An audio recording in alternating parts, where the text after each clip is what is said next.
Hello and welcome to Onboards, a deep dive at what drives business success. I'm Joe Ayub and I'm here with my co-host Raza Sheikh. Onboards is about boards of directors and advisors and all aspects of board governance. Twice a month, this is the place to learn about one of the most critically important aspects of any company or organization, its board of directors or advisors, as well as the important issues that are facing boards, company leadership, and stakeholders.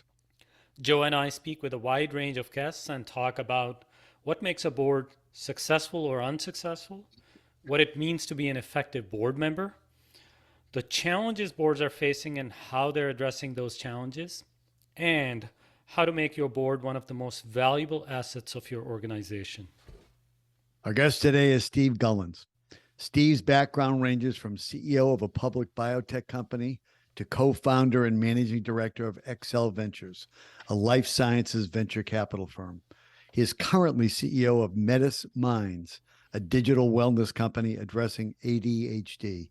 Steve's network and expertise extend from academia to Wall Street. He has managed teams through successful financings, scale-up of operations, clinical trials, deal negotiations, IPOs, and M&As. He has served as board director for more than a dozen companies, currently including Orionis Biosciences, Alexis Bio, iSpecimen, and Navigation Sciences. Steve began his career as a professor at Harvard Medical School, has co-authored over 130 scientific papers, and is a fellow of the American Academy of Arts and Sciences, as well as the American Heart Association. Welcome, Steve. It's great to have you today with us and Onboards. Oh, thank you. It's a delight to be here with you, gentlemen. Thanks. Let's start with just a little background, and there is a lot of background to cover, but let's give folks a flavor of your work beginning as a professor at Harvard Medical School, but more importantly, perhaps some of the companies and boards you've been involved with. And then let's just talk about the scientific advisory boards with which you've been a member. I love innovation. That's really where everything begins in terms of how I think about my life or my day-to-day activities. And the best part about it is meeting the most innovative people in the world whose minds are exploring places that humankind has never been or wish they could go and not knowing how to get there. I live in the life science community day to day. I read scientific literature every day, but I really relish being with people who want to find a better way to cure disease, a better way to diagnose COVID, or do any other thing that could impact the lives of millions. And it's a lot of fun to try to figure out these disruptive opportunities. That's fantastic. You serve on a number of scientific advisory boards, or have. Can you explain what a scientific advisory board is? Some folks may not know. And maybe talk about one or two that you thought were particularly effective and how they were effective in serving the organization to put them together. Sure. The scientific advisory boards generally, as the name implies, involve scientists giving advice to a company, or it could be to an institution. I've been a scientific advisor at Mass General Brigham, at the Cleveland Clinic, and other institutions like that, helping them with their innovations, or with a large number of companies as they try to figure out how to maneuver their way through the technical challenges of the scientific process. The value of the scientific advisory board is that so many CEOs and companies put blinders on as soon as they get funded and never pay attention to what's going on in the outside world around them. But if you look at something like COVID, where it emerged out of nowhere, there were some companies who were poised, in part because they're scientific advisors, to jump into the space. Biotech had no plans to go into vaccines, but if you have the right community of people, you can actually pivot when you need to. But on top of that, it's really about giving sage advice and critical advice that often the board cannot provide. I would say there's more than one type of scientific advisory board. There's one that really belongs to the masthead of the website that says we have our Nobel laureates and everybody else. Very common when I was a VC, I would see that frequently, but I wanted to know, if you called them up, did they actually know the name of the CEO? And there were occasions where they didn't. There's also a scientific advisory, sometimes they're called panels, where you actually convene a group for a very, very specific topic. An example would be like COVID. Imagine you want to come up with a COVID test. You're in the diagnostic space, but you know nothing about viral detection. You actually would convene a panel of experts And it's short term. People get paid to do that. But I find that those are extremely useful for companies that are in a dynamic place. Overall, you really need to identify people who can truly be helpful in many ways, not just advising scientifically, but also being an advocate for you in the community of scientists, that you're not a bad company looking to take money out of the pockets of people, but you're actually trying to help and cure diseases.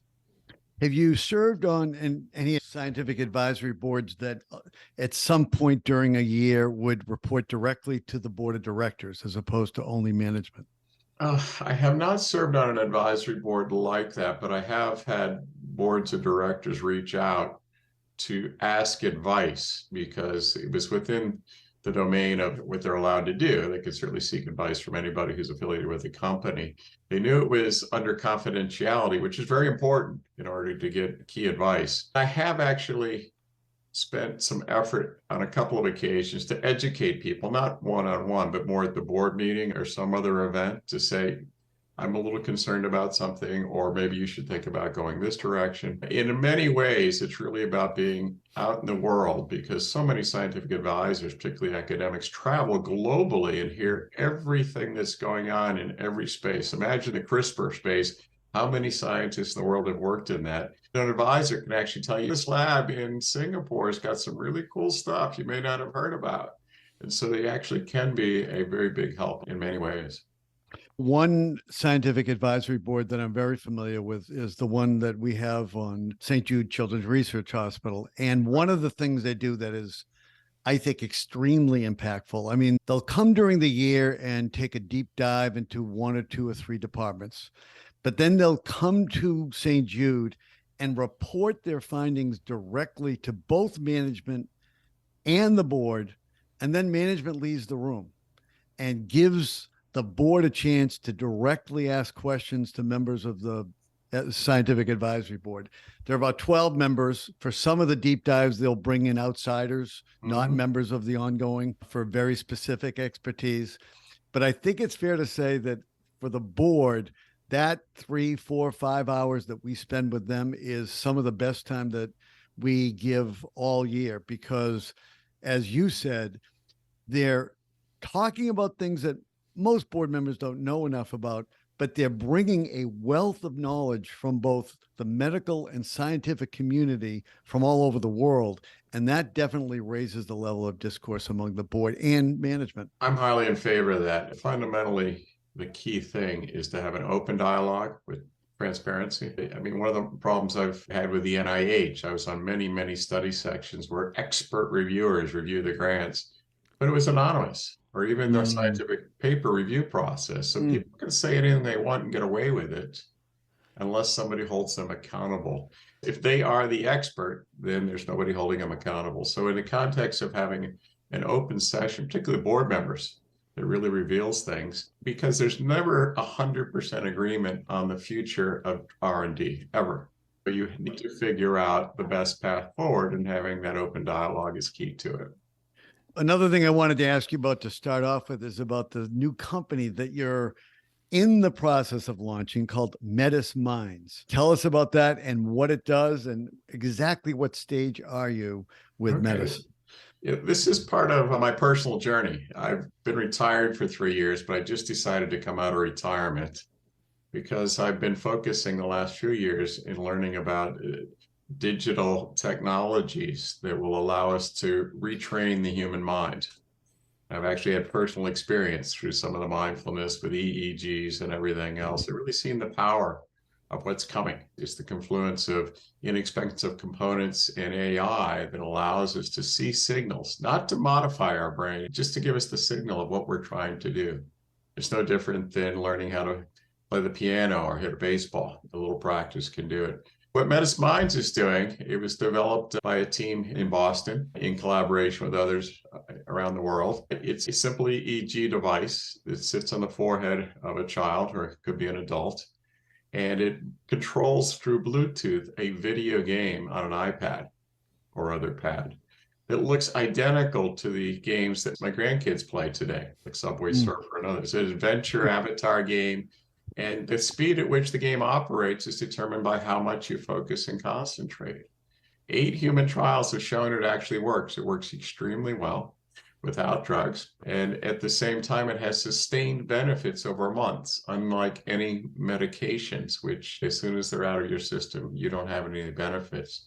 This idea that we're actually going to be able to monitor signals of our autonomic nervous system, including the brain signals for a variety of activities, it will allow us to actually train ourselves for better memories, better understanding of complex issues, and all sorts of things. And ADHD is something that's near and dear to my heart for many personal reasons, as well as having worked with many patient advocacy groups over 25 years. I know the power of new technology in a very, very large unmet need. How will people access this technology? Right now, we're just forming the company. Stan is a Greek goddess of wisdom.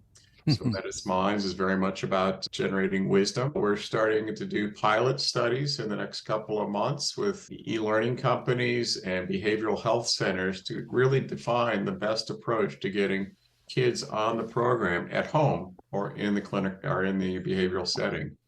The idea will be in the early going, you'll get access by going to one of your local healthcare providers, but within a year, we will be over the counter available online and you'll be able to purchase your own headset. But at that point, we want to know exactly the best way to onboard. We know that when the child finishes the 8-week, 8-hour total curriculum, they benefit. If they don't finish it, they don't. That is the number one objective. It's adherence to the program.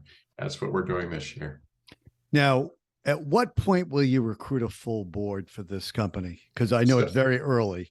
Yeah, we're very early. We're formed, but we're not fully financed yet. Once we're up and rolling and have our go-to-market plan in hand, we feel confident with, which will be in the next 2 to 3 months. Just imagine that we're actually hanging out our shingle at the end of February. By May, I'd like to recruit 2 or 3 new board members. There's just 2 of us, 2 of the founders on the board right now, who actually represent different elements of the space we're moving into. One, somebody in wellness, somebody in gaming. I mean, I don't know anything about gaming, but what better way for a child to actually learn to control their behavior and be more attentive than through a game?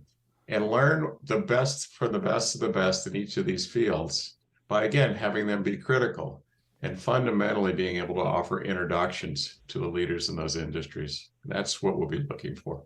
Sounds fantastic. One of the things we talked about when we spoke last week was your involvement with early stage therapeutic companies, which are very different from a lot of other companies, even in the bio space. Tell the listeners, if you would, what it means to be in early stage therapeutic companies and some of the things that really differentiate it from other companies with which you've been involved. All right. Yeah, an early stage biotech therapeutic drug company really needs a lot of capital. Path is well worn. And at the same time, there is capital available, but you have to check certain boxes in order to access it. In general, you have a preclinical development period. It could be in academia, it could be in a private company, where you use the best available animal model to show the compound you have, whether it's a biologic, a small molecule, a peptide, it could be a natural product, it could be anything. It shows benefits and safety in small animals. With that, you can then raise money to go the route to the IND and into the FDA process. Along the way, you need to raise money before you begin the FDA process. You need to raise money when you start your clinical trials. And so there's several landmarks along the way. I will say that traditionally it's been viewed, and this is the big pharma number, that takes hundreds of millions of dollars to bring it to market. But it doesn't. The point is that 90% of the drugs fail even after they get into the human studies.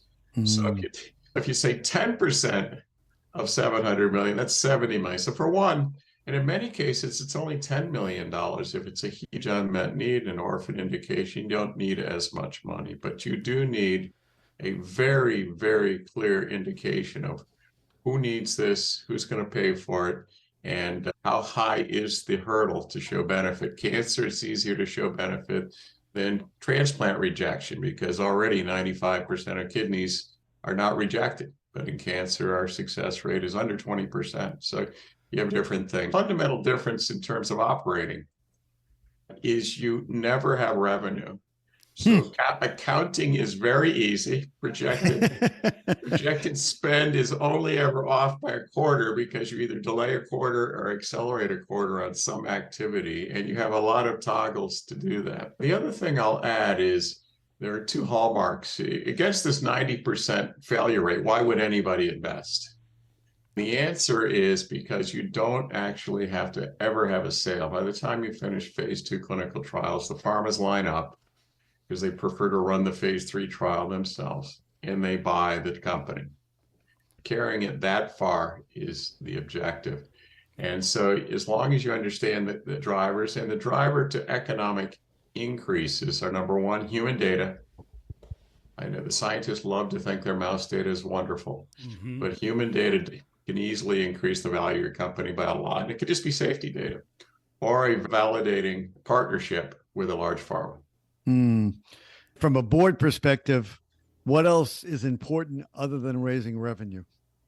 Raising money. Raising investment. Yeah, in these companies, you generally have a board that includes venture capitalists who have a deep network. And so the raising money piece can come because they actually have co-invested with other funds that build a trusted relationship. That's something that people tend to underestimate, I think, when they are first entrepreneurs. But in addition, the 90% failure rate are a lot of learnings.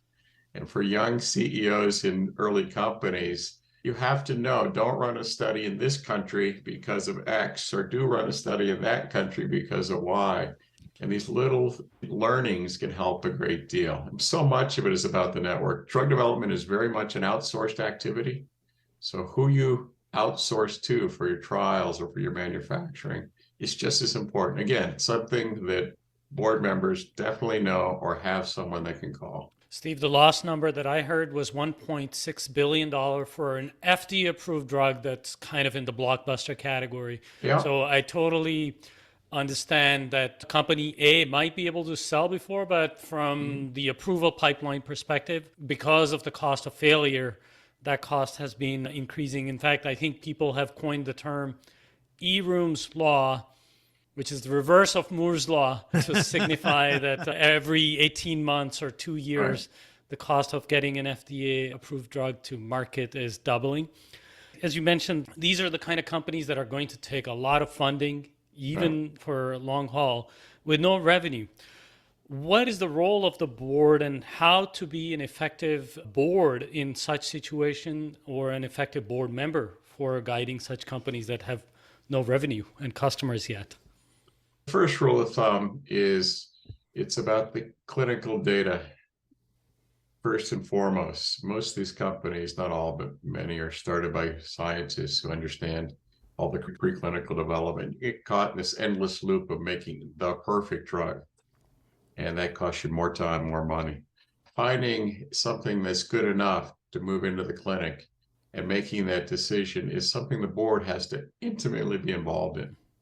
In addition, there's often, when you have clinical trials going, you have to be wary about the indication and the recruiting of patients and all of these things. A clinical center will say anything to get you in the door, because not only is it revenue for them to be running a trial, but it's career making if your drug works.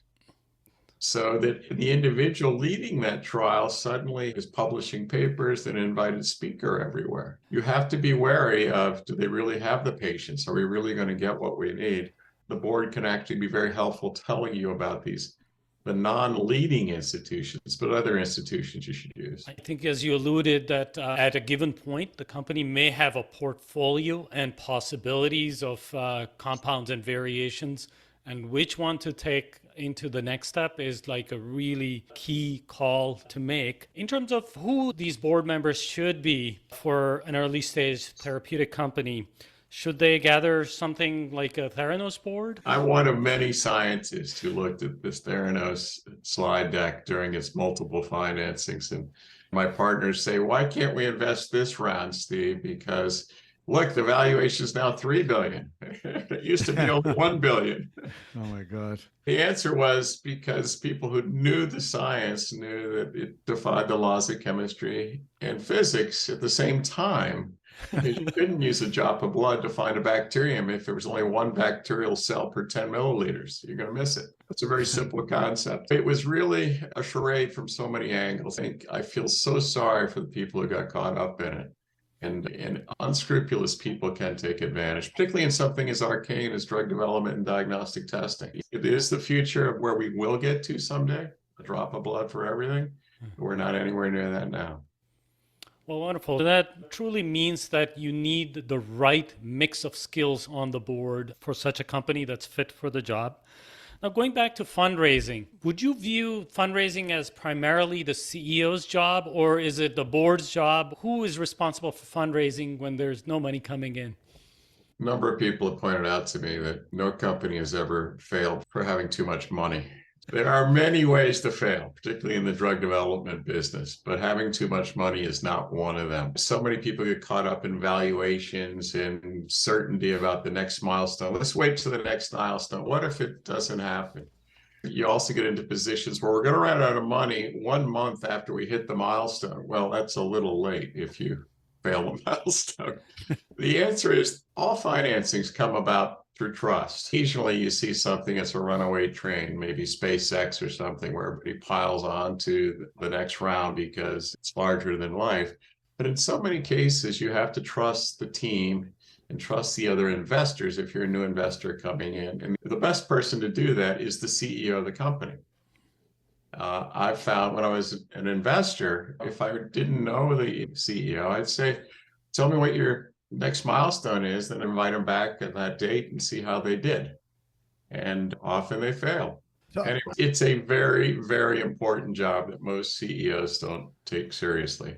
I wanted to go back to the board. 2 questions. One, let's talk about the importance of having one or more independents on the board and what value they add. Mm-hmm. And the second thing is just how important is it for one or more board members to actually have a deep experience with in healthcare? Well, first of all, independents are very important.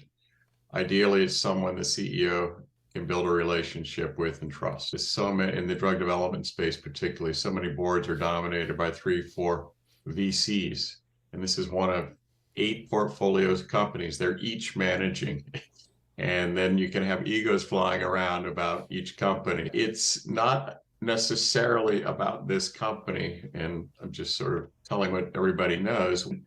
When an investor from a venture fund is on the board, what is in the best absolute interest of the company is not necessarily what's in the best absolute interest of the venture fund. And an independent brings that view on how do we actually deal with this. In addition, there often could be, in terms of abilities or experience, there's sometimes a niche, whether it's a deep finance knowledge, because you need to understand how the cash flow and the accounts receivable work and to really press on that. And if you have that experience as an independent board member, from a finance perspective, it's helpful. On the scientific side, you don't necessarily help the company a lot, but it helps you build rapport so that you can actually communicate with them. One of the worst skills for any scientist in a company they have is communicating with lay people. And if you're going public, that is critically important. You have to have slides. You see slides with 2-point font and 43 error bars on it that are useless. Having someone who could speak science and say and tweak their messaging, which I play a strong role in, can actually help them see great opportunities they wouldn't have seen otherwise. Steve, what about recruiting boards these days? How is effective recruitment of boards happening, and what would you suggest people looking for great board members do? Yes, in today's environment, for all the right reasons, there's a real emphasis on finding women and minorities to join boards. This was led in a wave in California, but it's really crisscrossed the country, and even the NASDAQ's pushing for it. Mm-hmm. And I'm wholeheartely in favor of that. What you often need to do is you need to reach outside your network, because there is such a demand for highly talented people that the short list of obvious people already have appointments at Pfizer and the big companies. I'm finding that I'm meeting a lot of great people through recruiters, and there's even a lot of companies or nonprofits that are building women board groups to actually build a cadre of people who are already trained in how to do this. All of my training was on the job. I would love to have somebody teaching me this as we go. Right now, I'm involved in a couple of board recruiting events, and word of mouth, everybody wants to use because it's a lot less expensive than a board of directors. But diversity requires that you're looking places that you don't know. And so I'm highly in favor of, whether it's through a third-party agency or a recruiter, of reaching out and finding someone. In terms of skill set, as long as someone has an operating role in a company, in a domain, whether it's finance or sales or anything, they have enough expertise to sit in a boardroom. Because that particular skill, it should be relevant to the company, is something that is valuable because they're coming from a totally different environment, maybe even a different product line or even a different industry coming in. One of our companies, we had somebody from Wayfair on the board. And this was in a life sciences company, but her understanding of IT technology and how you actually do marketplaces online and everything was instrumental in pointing the company to the right partnerships, the right people, and all sorts of things. It was really nice. Well said, Steve. I think going to uncorrelated network, whether it's via recruiters or by using groups we mentioned on our show, Extraordinary Women on Boards, or the Chicago Network or the Boston Club, where you would have access to a much bigger network of, in these cases, of women directors that are ready for service. I'm so glad you talked about diversity in terms of the diversity of perspective it brings. When you talked about the woman who's from Wayfair, bring her onto a life science company, I think sometimes in thinking about board composition, companies and management and boards miss the fact that diversity means diversity in a lot of different respects. And the more diversity you can bring together, the more likely you are to identify opportunities, to identify risk, and to understand how to manage both. So thanks so much for saying that. I do want to go back to Extraordinary Women on Boards, because if you don't know them, they are one of the premier groups, 700, 800 women, all on boards, whose primary goal is to make themselves better board members. Right. It's just such a great approach. Any chance we give them a shout out, we'd like to do it. Let's do it. I agree. Yeah. Let's talk a little bit about a company you're involved with called Arcali. Yeah. This is a new startup. I have a sweet spot in my heart for academic entrepreneurs who see an unmet need. In this case, it's Beth Drolet from the University of Wisconsin, who's a dermatologist and a neonatologist. And she sees lots and lots of kids born with hemangiomas. It's the red tumorish spot on a new infant just born, and it happens to tens of thousands of kids. Often they disappear on their own, but she's identified a way to treat it with a cream, but she didn't have the wherewithal with the understanding how to do it. And at a conference, she met some people who were experts in drug formulation and making creams with absorbable medications. It's an approved drug. In this case, she needed to understand sort of the finance world, how to make pitch decks and everything else. I helped her recruit a new CEO to the company. And because the company's based in Wisconsin, they've had a lot of success raising from local community investors. Because the earliest stages, especially last year when the investment climate was so poor, really requires people who have emotional connection to the founder or the disease or something like that. In this case, that works very, very well. But at some point, you do need to go out and look like a grown-up company, which is why I insisted that we bring in a real CEO who's done drug development, a friend named Seth Reno, who's been through the process. And with him, he brings the gravitas of how do you run real trials? How do you do all of these things? This is a nice story because it started with the unmet need and the insight of an investigator, but then the willingness not to have to control it and run it every day, but understanding you need a professional to help you. And finding the right mix is critical.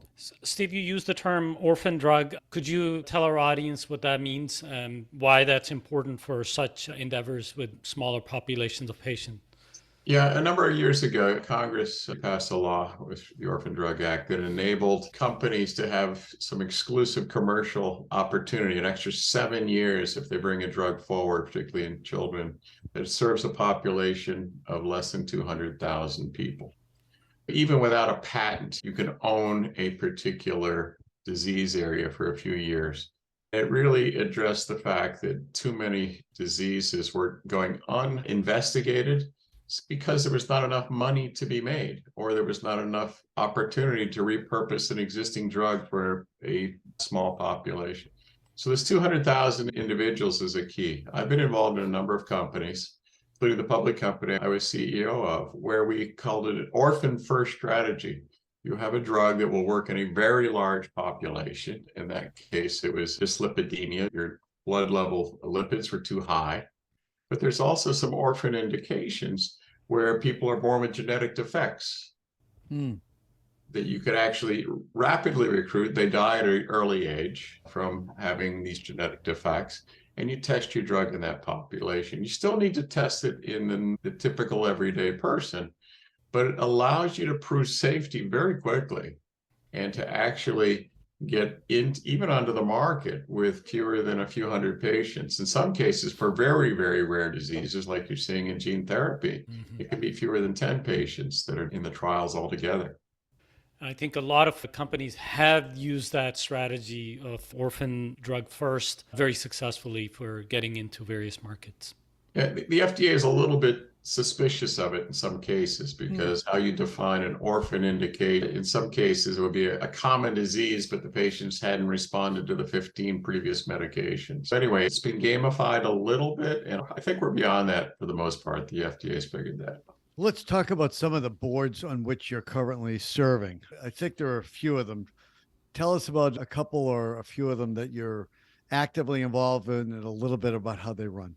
Okay, they come in different flavors. The earlier ones are the collegial ones where everybody knows everybody and you talk all the time. And there's very few formal board meetings with board minutes and resolutions and everything else.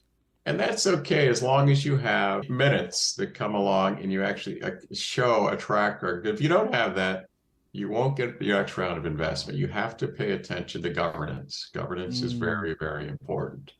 The nice part about that style is it's an open line of communication. In Alexis Bio, we're very casual, which is a pig transplant company. They're transplanting skin to humans, and they've been through phase 2 trials. I'm on the board there, using transgenic pigs.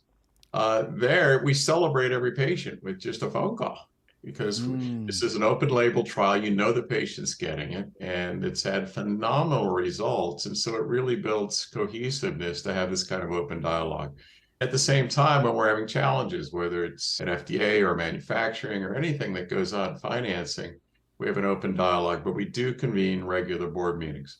The other style is the CEO never wants to talk to anybody, not because they have something to hide, but because they're just an introvert who loves the science and, oh, gee, I'll get back to you later. And I've been in a number of those companies. There you have to have regularly scheduled board meetings, or there would be no documenting of progress, of failures, and more importantly, documenting of hirings and firings and all the things that make a company grow into a sustainable and exciting business, rather than just meandering along fine until you raise your next round. I can live in either one, and I'm very proactive on governance. I learned my governance from Tommy Thompson, the former governor and the former head of HHS. We were on a board together, and he knew every rule there was about governance within a board setting and whose turn it was to nominate and everything else. I talked to him a couple of weeks ago. He's a wonderful man. And when you have structure, it's actually beneficial. Steve, we love all of our children equally, but I do relate with the passionate scientific founder CEO dynamic with the board and them not thinking as much. So I think scheduling, not necessarily forcing, but having that cadence is really important. One thing I would advise all CEOs to do is before every board meeting, 1-2 weeks beforehand, call each board member and say, what would you like to hear about? Yeah. And you're probably going to talk about it anyway. That simple phone call is a key message. We're listening to you. You talk to us about what you want. And you don't need to do more than that. because otherwise someone shows up and they said, oh, 90% of the meeting was wasted because I wanted you to talk only about the clinical trial development. Yeah. Great way to get engagement from your board members. Absolutely great idea. I agree. Let's talk about something else. I know you've taught a number of classes at Harvard, and a couple of them really kind of caught my eye, and I thought it was kind of be interesting to give a taste of how you operate in the classroom. I have formal classroom lectures I give, and I have informal, meaning it's by invitation. The more formal ones, actually, I have fun with. When I was at Harvard Med, there was one called You and Your Urine, where the students had to come to class and then they had to pee into a vial. We'd measure everything about it. We'd measure what the pH was and the salt in it and the water.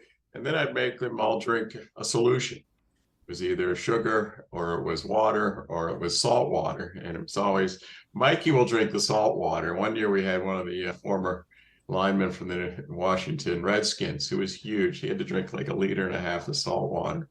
And 5 minutes later, everybody goes to the bathroom and comes back. And what they learn is the salt water stays in your body 24 hours. And so he comes back with no urine, and the young woman comes back with like 0.5 liter after drinking all the water she drank. So you got to have a little fun while educating. I guarantee the students remember that lecture. But I also taught a class on how to get out of school fast, graduate school.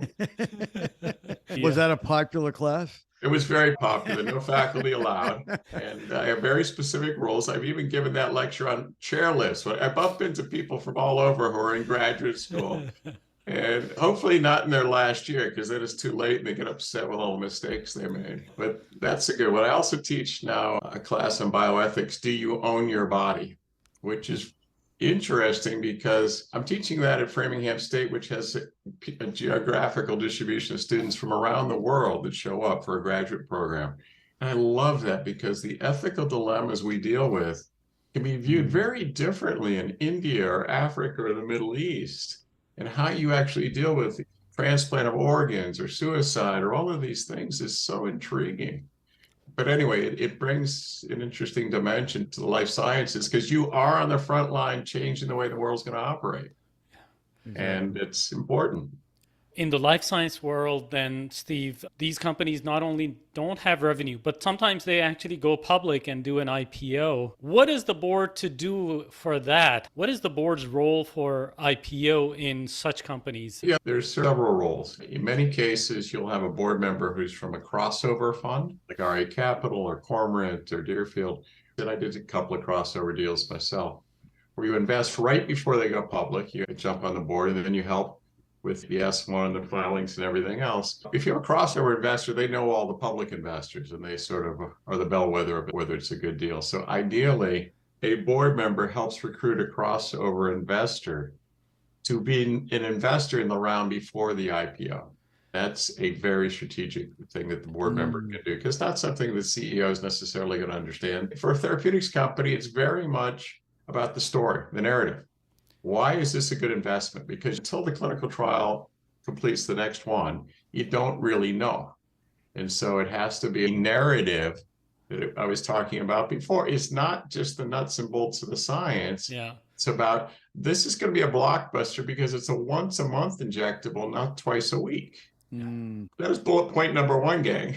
I know you love all your science, but it's these kinds of understandings that really trigger the public, both retail and institutional investors want to do it. At the end of the day, though, the decision about when to go public, whether to actually pull the string and do it, to what the pricing is, that you need experience with. The bankers are in the business of getting the transaction done. Of course. But if it's a bad transaction, you'll never get out from under it. I suppose the board also has to look at the timing. Is the IPO window open or not? And if it's not, what to do?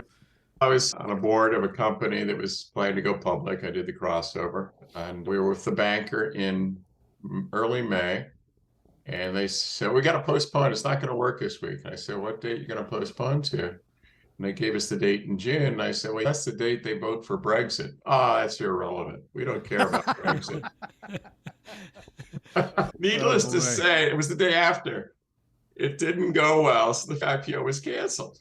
We did get public a few months later, but the bank was so clueless because for them, it's about the transaction at any price, because they force you to take the lower price if it's not timed right. And if it doesn't feel right in the mind of a board member, they have to act. Let's find another approach. So really Great. a critical role for the board. Oh, absolutely. Absolutely. Steve, it's been great speaking with you today. Thanks so much for joining us. This has been a joy. I enjoy this show because you're really sharing stories and the experience that matter to people in young companies and early and even seasoned veterans. There's a lot to learn. Thank you.